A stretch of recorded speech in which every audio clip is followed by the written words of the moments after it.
Last weekend concluded the NCAA women's and men's basketball tournaments.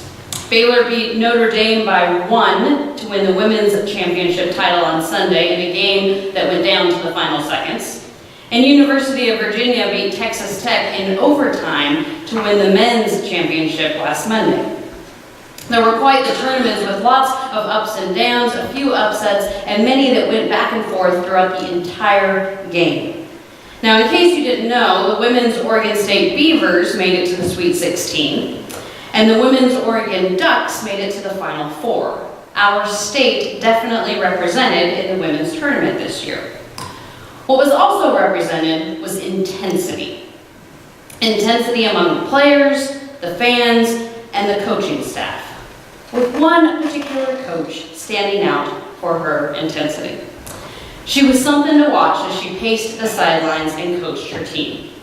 Who am I talking about? The head women's coach at Baylor University, Kim Mulkey, who has been their coach since 2000. If you have ever watched her coach a game, you know exactly what I'm talking about. If you haven't, let me demonstrate a little bit.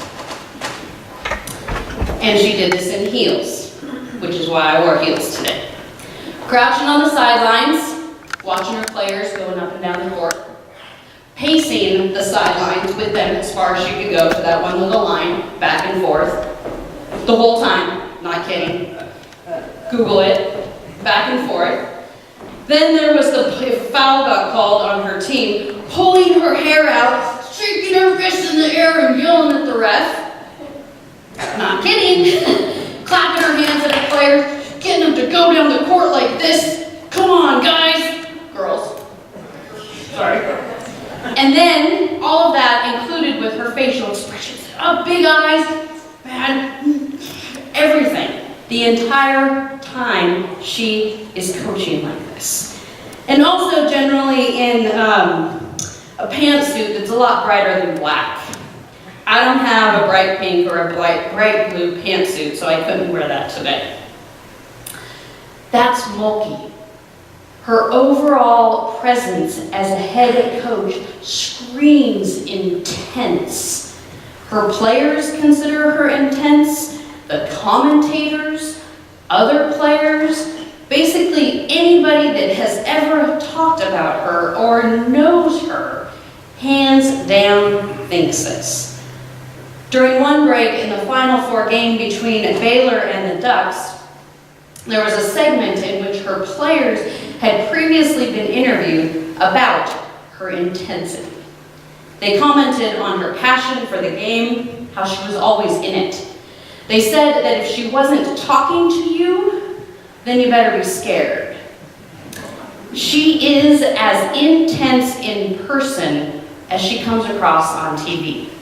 She loves the game and her players that much. Although they did comment that the birth of her grandson has softened her a bit. She has a nurturing side that has emerged. Still, she is that coach that you want to watch because she is so animated and so there for her players. That level of intensity, moving up and down the sidelines, shouting plays, responding to the calls that are made, and being present for every single moment is exactly how we need to be this week, Holy Week. From the beginning, today, with the procession into Jerusalem, waving palms and proclaiming, "Blessed is the King who comes in the name of the Lord, peace in heaven and glory in the highest heaven," to the days leading up to the Last Supper, the meal with Jesus and his disciples in the upper room celebrating the Passover, to the betrayal by Judas, his own disciple, that would lead to the torment that came next, to the pain and suffering of the crucifixion, the humiliation and mocking faced in front of everybody, to Jesus' death, to the time of waiting. That in between moment wondering what would happen next. And finally, to the resurrection, to next Sunday, when we are able to shout, "Alleluia, Christ is risen indeed." These steps are to be taken with intensity, with our body movements, facial expressions, and overall presence fully engaged and ready for each moment. We are to walk this road. That's hard to do, and that's hard to say because it's so much easier to go from the celebration of waving the palms directly to the celebration of the risen Christ. Who wants that in-between stuff? Who wants the darkness where there is light? Who wants to suffer and experience those kinds of emotions? Not many. Not many, because we know how they make us feel. And that is not something we generally choose. We want the sunshine and the happiness, the good times and the upbeat moments. We want everything to be grand with joyous festivities. Sometimes, though, we have to have the rain and the sadness. We have to have the challenges and the low moments, the hurt and the pain. We have to embrace it all because it is all present and it all leads to the light. It moves us to the celebration whether we are able to fully admit that or not. It really does. So we have to take this journey that is only 1 week long, and it makes a world of difference. 7 days, that's it. Only 7 days. We can do this. We will do this. We are going to do this. So let's get to it. Because just as our theme, Plant, Tend, Grow, has pushed us this Lenten season, it continues to hold meaning for today and this week. Think of planting a garden. Now, I'll do my best to explain this, even though there are more in this congregation who are more qualified than I am to do this, such as Bill and Laurie, Rod and Marianne, and Tom and Cindy, just to name a few. But I'm still going to try anyway. Before planting, you have to prepare the soil. You turn it, add any nutrients that are needed, and you simply get it ready. Then you add the plant or the seed. You cover it up accordingly and add some water and fertilizer. Next comes waiting, along with more water and fertilizer. Plus, hopefully, some sunshine and waiting. Lots and lots of waiting. During this time, weeding is always a good thing, because other plants will try to take over the nutrients that need to be going to the plant that was originally planted. So you have to pull out what is not supposed to be there. Clear the way for growth and development to happen. Following that is more waiting, water, fertilizer, and sunshine. Then maybe, just maybe, comes the bearing of fruit by the plant.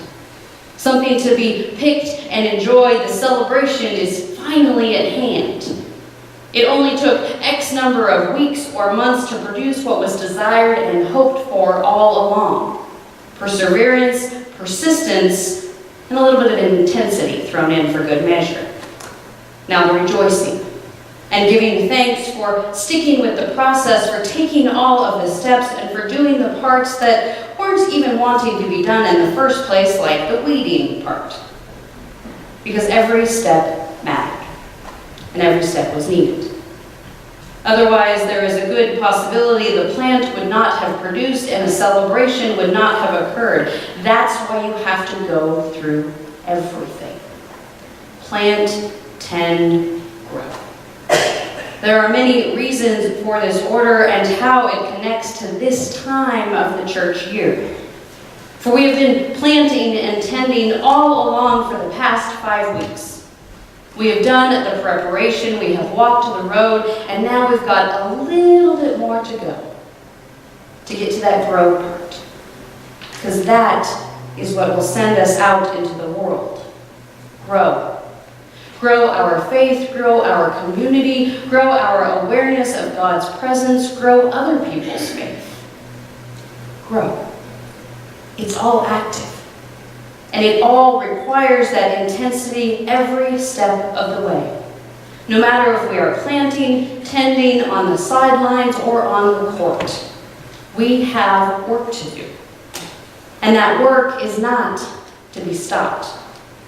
For just as Jesus said at the end of today's passage in regards to the Pharisees wanting the disciples to stop shouting, I tell you, if these were silent, the stones would shout out.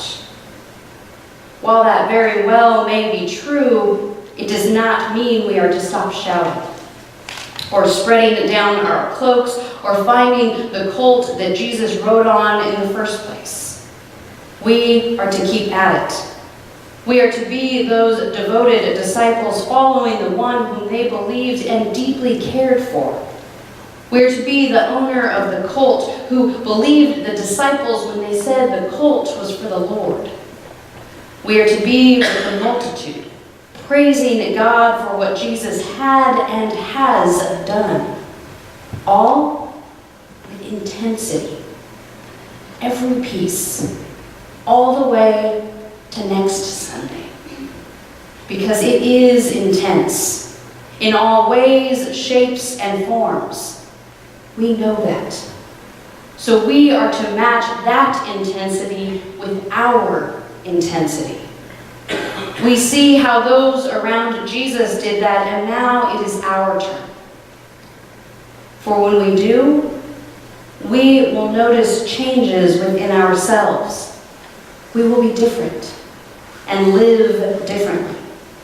This familiar journey will become new to us in ways we had not expected. It will move us to twist and turn, deepening our faith and expanding our minds. It will impact us if we allow it to. That means we have to take each step, follow the movement of Jesus and those around him, and get ready for next Sunday.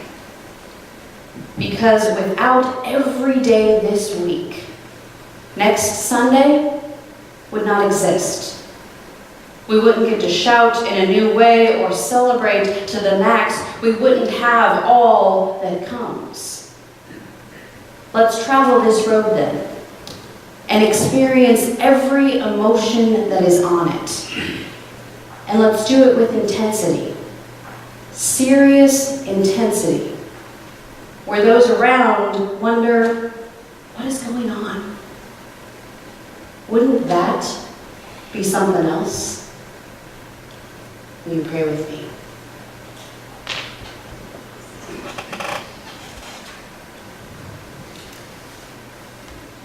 God, help us to take the difficult steps that are to come this week. Amen.